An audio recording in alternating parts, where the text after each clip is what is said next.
All right, Shalom. All praises due to Yahweh, Bahashem, Yahweh Shah, Bahashem, Rakah, Quadash. Double honors to the apostles of GMS and Shalom to you brothers pushing this truth and sincerity. I'm Karata Zakbar back on another show.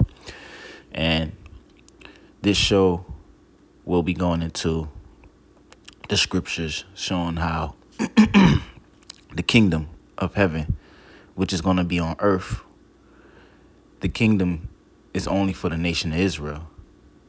All right? When Yahweh Shah comes back and take the rulership of the earth and the entire universe. So when Yahweh Shah comes back, he's the one who's going to issue in the kingdom of heaven, which is when Israel goes back to their land and possess their land and the whole earth and possess these nations. All right, the heathen nations, because when Yahweh Shah comes back, that process of rulership transferring over from the heathen nations, namely Esau, the so-called white man, because he's the one who's in power of the earth right now. Okay, so when Yahweh Shah comes back, and that transferring of power from Esau onto Yahweh Shah is going to be a violent process. Okay? Because Yahweh Shah, he's coming back to bring great judgment upon the earth. He's coming back to bring great judgment. He's going to judge the earth for their sins. And he's coming to conquer these nations and put them under his feet. So that process is going to be a very violent process of power transferring over. But let's get that. The first scripture I want to get is Revelations chapter, I believe it's 18. You know what? Let's get the other Bible. Revelations 18 and 21.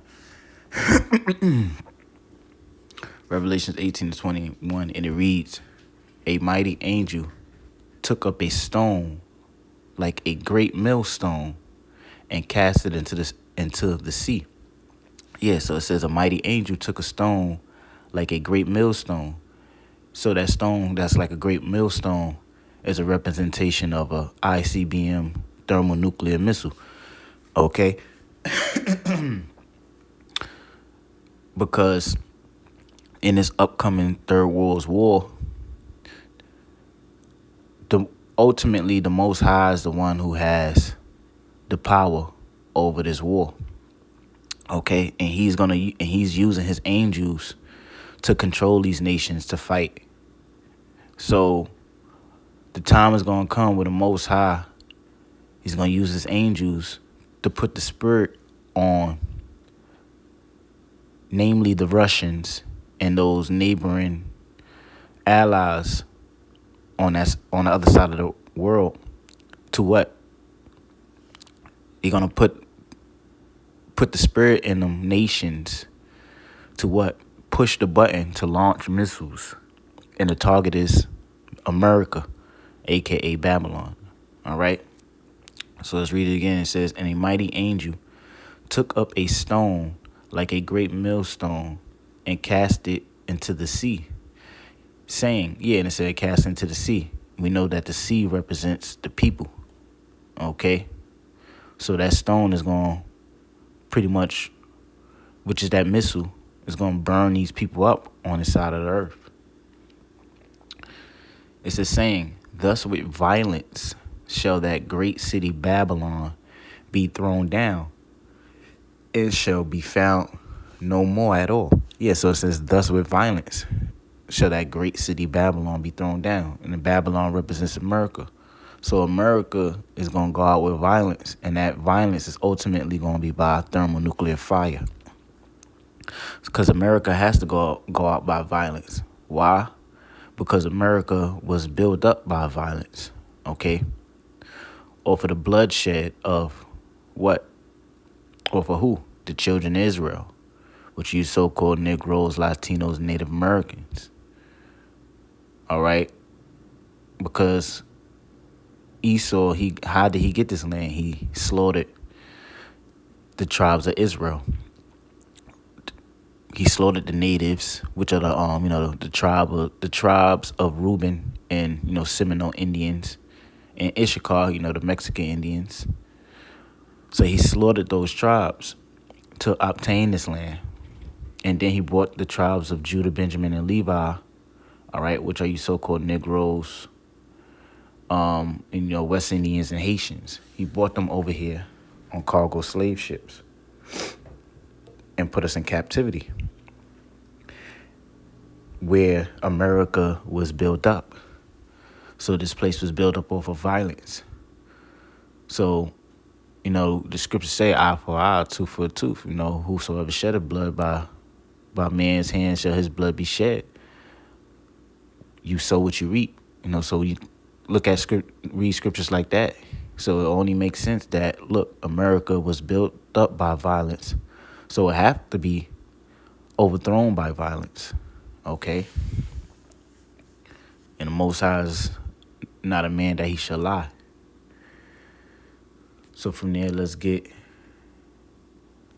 I want to get the book of Daniel, chapter 2.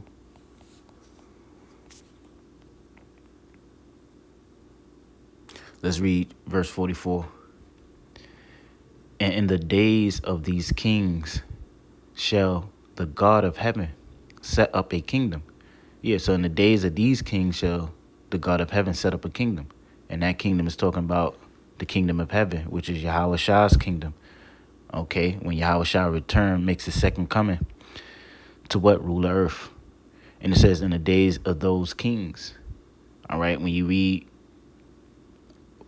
read up, and it speaks about the different kingdoms that was going to come. Okay, and the last kingdom that's going to be standing, which represents the feet when you read up, which are part iron and part clay, which is going into the European Union. Okay, those nations of Esau, which make up the European Union. And you see that those nations of Esau are, partly strong and partly broken, which represents the part iron, part clay. So pretty much Esau's kingdom is, is crumbling. They're at odds. So this is the time where Yahweh Shah's kingdom is getting ready to be set up. So it says, in the days of these kings shall the God of heaven set up a kingdom which shall never be destroyed. Yes, because the kingdom of heaven is going to be eternal. It's going to rule for eternity. And the kingdom shall not be left to other people. Right. So the kingdom shall not be left to other people, because the kingdom is only for the nation of Israel. No other nation is going to rule in our kingdom. All nations will be in subjection to Yahweh Shah and his people in that day. Okay, you have Christians talking about Yahweh when and they don't even call on a true name. They call on Jesus, which that's not his name. All right, but they believe that some white cracker named Jesus is going to come out of the sky and save all nations. That's not so. When the scriptures say otherwise. But when our Lord Yahweh Shah, which is a so-called black man, come out, crack the skies with those chariots, the so-called UFOs, when he comes back with 1,000 of the angels to take his kingdom, the kingdom is not going to be left to any other people. He's only coming back to deliver the elected nation of Israel and set them up in the kingdom. And all other nations are going into slavery. So it reads, the kingdom shall not be left to other people, but it shall break in pieces and consume all these kingdoms, and it shall stand forever. Yeah. But this kingdom, all right, which is Yahweh Shah's kingdom and the elect, and ultimately the kingdom represents, the kingdom of heaven starts with the people first. So the ones that are delivered in the time of Yahweh Shah comes, that represents the kingdom, okay? New Jerusalem coming down out of the chariots when you read Revelations 21. But this kingdom is going to break and consume all these kingdoms on the earth. So it's going to be a violent process when power transfer, because Yahweh Shah and the angels and the elect of the nation Israel are going to be putting these heathen nations to death. All right, going around the earth, putting these nations to death, and chaining them up and carrying them off into slavery. Real quick, let's get Revelations chapter 19, verse 12. It reads, "His eyes were as a flame of fire, and on his head were many crowns, and he had a name written that no man knew but himself." Yeah, so this is talking about Yahweh Shah. And it said, but that when he comes, he's gonna have many crowns. Or when John seen him in the vision, he had many crowns on his head. Why? Because when Yahweh Shah comes back, those many crowns represent the rulership of these different nations that are in power. Okay, America, the United Kingdom, Russia, over there in the Arab world, etc. So all these nations, and pretty much all these nations that have a seat in the UN, okay, they all have some type of position of power. But when Yahweh Shah comes back, he's going to take the crowns off of all their heads. So pretty much meaning he's going to... Oh, Salaki. 1 second.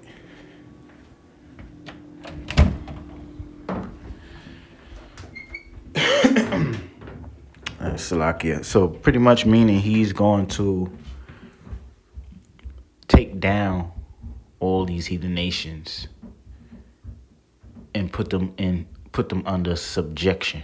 Okay. So let's go to Daniel 7. We're gonna go to Daniel 7. I'm gonna jump around Daniel 7. Let's read verse 14. And it reads, "And there was given him dominion."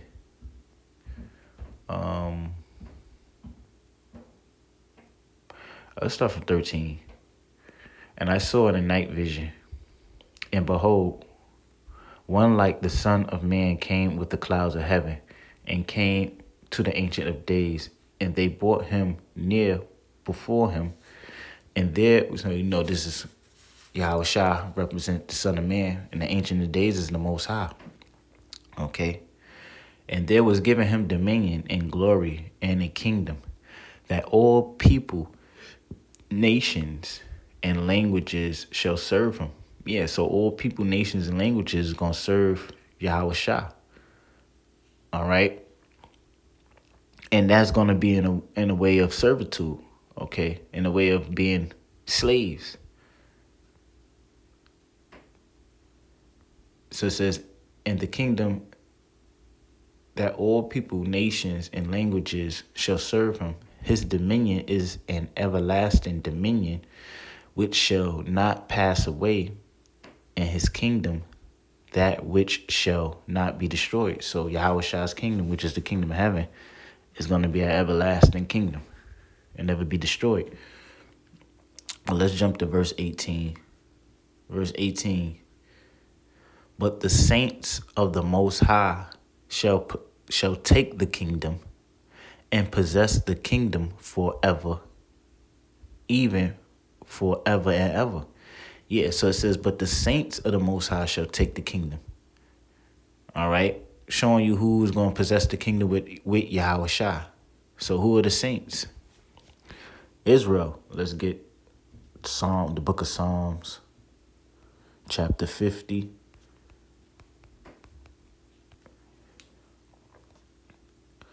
Psalms chapter 50, verse 5, and it reads, gather my saints together unto me, those that have made a covenant with me by sacrifice.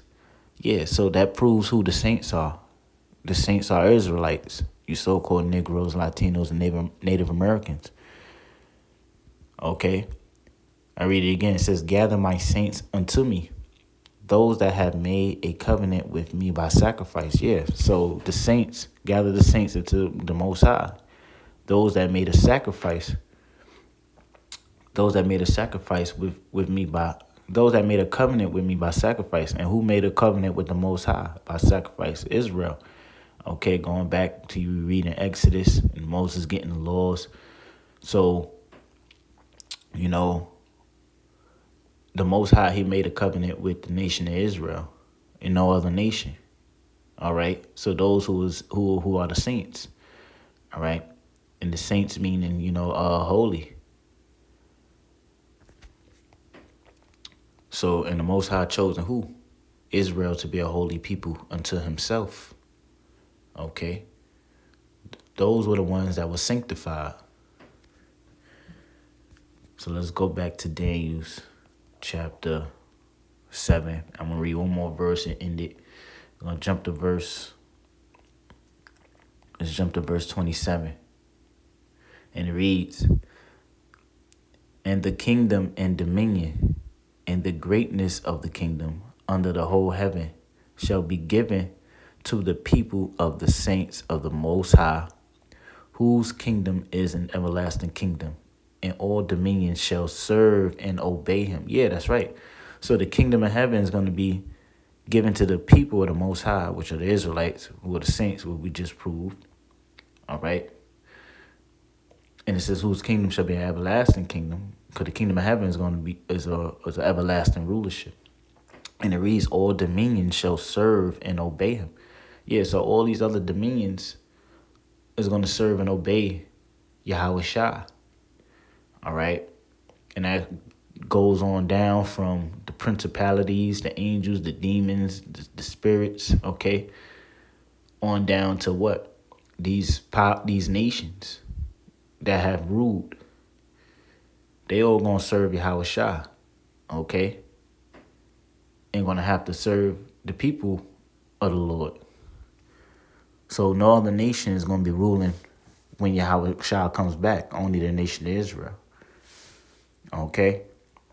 So, with that, I'm going to say all praises due to Yahweh, Ba'ashem, Yahweh Shai, Ba'ashem, Rakah Kodash, double honors to the apostles of GMS, and Shalom to the elect. Shalom.